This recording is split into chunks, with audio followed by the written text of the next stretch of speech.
Coach বলতেছে যে রাকিব যে রাইট ব্যাক খেললো আমি জানি না। হঠাৎ ওই যে প্লেয়ার চেঞ্জিং এর ব্যাপারে 4 মিনিট 5 মিনিট লেট করাতে কিন্তু আমাদের টেম্পোটা স্লো হয়ে গেছে। ওই সময় কিন্তু আমরা প্রেশারে ছিলাম, আমাদের জেতার সম্ভাবনা ছিল, গোল করার সম্ভাবনা ছিল। সেই ক্ষেত্রে কিন্তু ম্যানেজমেন্টের আমরা ফাইন্ড আউট করেছি এবং ডিসকাস করেছি।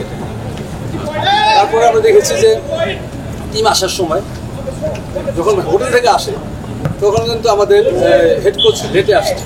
Gold's Gym across 30 plus countries with over 700 plus locations worldwide. Train anywhere, belong everywhere. সেটা আমরা দেখেছি।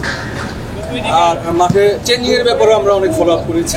পরপর 4টা প্লেয়ার থামাথাম টিমের সাথে চেঞ্জ জানা, এটা আমার কাছে খারাপ লেগেছে। আমাদের কাছে এক্স প্লেয়ার এবং ম্যানেজমেন্ট কমিটির টেকনিক্যাল কমিটির ন্যাশনাল টিম ম্যানেজমেন্ট কমিটির মেম্বার হিসেবে আমি একজন কোচ জানি যে একসাথে এই রাকিবরে হঠাৎ রাইট ব্যাক খেলায়, মুসালিনে খেলায়, জামালে কেন খেলায়, এইসব আমরা সব দেখেছি।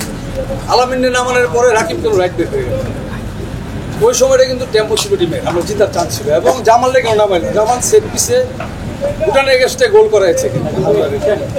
তাহলে জামান যদি ওই সময় আমরা 11টা কিন্তু কর্নার পেয়েছি, জামান যদি তখন নামতো, জামান যদি একটা সেট পিসে একটা গোল করার সুযোগ ছিল।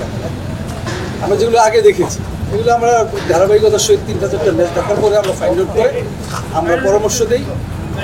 অ্যাজ এ টেকনিক্যাল ম্যান হিসেবে বলেছি যে আমরা যদি সাথে থাকি, কাছে থাকি কোচের সাথে, অনেক সময় দেখা যাচ্ছে কোচ টাকা বলে কোচ সিদ্ধান্ত, কোচ বলতেছে যে আমি রাকিব যে রাইট ব্যাক খেললো আমি জানি না।